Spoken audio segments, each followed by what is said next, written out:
I guess look at this frizzy dry hair. ഈ മുടിയൊരു പ്രത്യേകത എന്ന് പറയുന്നത് ഇത് വളർത്താനും കൊള്ളത്തില്ല, വെട്ടാനും കൊള്ളത്തില്ല, ഇത് മെയിൻറ്റെയിൻ ചെയ്യാൻ ഭയങ്കര പാടാണ്. ഓ, രാവിലെയൊക്കെ കുളിച്ചിട്ട് ഇറങ്ങി കഴിഞ്ഞ് രാവിലെ നമ്മളൊരു ട്രെയിനിലൊക്കെ പോയി കഴിയുമ്പോഴത്തേന് അല്ലെങ്കിൽ ബസ്സിൻ്റെ സൈഡിലിരുന്ന് പോയി കഴിഞ്ഞാൽ അവിടെ ചെന്ന് ഇറങ്ങുമ്പോഴത്തേന് തൊടുമ്പോഴത്തേന് ഒരുമാതിരി ചകിരിക്കകത്ത് തൊടുന്ന ഫീലാണ്. ആൻഡ് ഇതിനെ ഒന്ന് മെരുക്കാൻ വേണ്ടി ഞാൻ എടുത്ത സാധനമാണ് ഇപ്പം ഇത് ഹിമാലയയുടെ പ്രോട്ടീൻ ഹെയർ ക്രീം.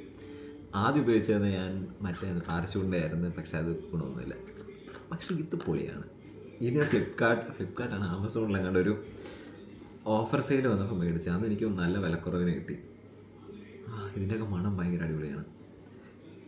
ഞാനിത് തോണ്ടിയെടുക്കുന്നത്, എനിക്ക് ഇതിനെക്കുറിച്ചൊന്നും അറിയത്തില്ല, ഇത് കേടാകുന്നത്. ഞാൻ ഇങ്ങനെ തോണ്ടിയെടുക്കും, എനിക്ക് തകർത്ത് വെക്കും, എന്നിട്ട് ഇങ്ങനെ അങ്ങോട്ട് ഇത് നല്ല നല്ല സിൽക്കി ആയിട്ട് മുടി മാറുന്നു. ഇതിൻ്റെ അത് എന്തുമാത്രം എനിക്കിത് റെക്കഗ്നൈസ് ചെയ്യാൻ പറ്റുമെന്ന് അറിയത്തില്ല, പക്ഷേ ഇത് പൊളി സാധനമാണ്.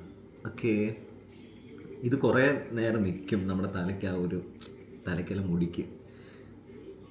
ഇങ്ങനെയൊക്കെ മുടിയാണെങ്കിലും പലപ്പോഴും ഞാൻ വരയ്ക്കും, എന്ത് മുടിയാണ്, ഓരോരുത്തർക്കെല്ലാം അടിപൊളി മുടിയാണല്ലോ കിട്ടിയേക്കുന്നതെന്ന്.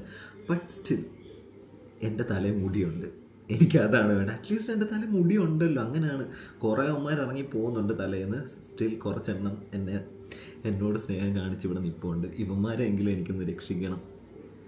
പിന്നെ തലയ്ക്കകത്ത് മൊത്തം സ്ട്രെസ്സും കൊണ്ട് നടക്കുകയാണ്.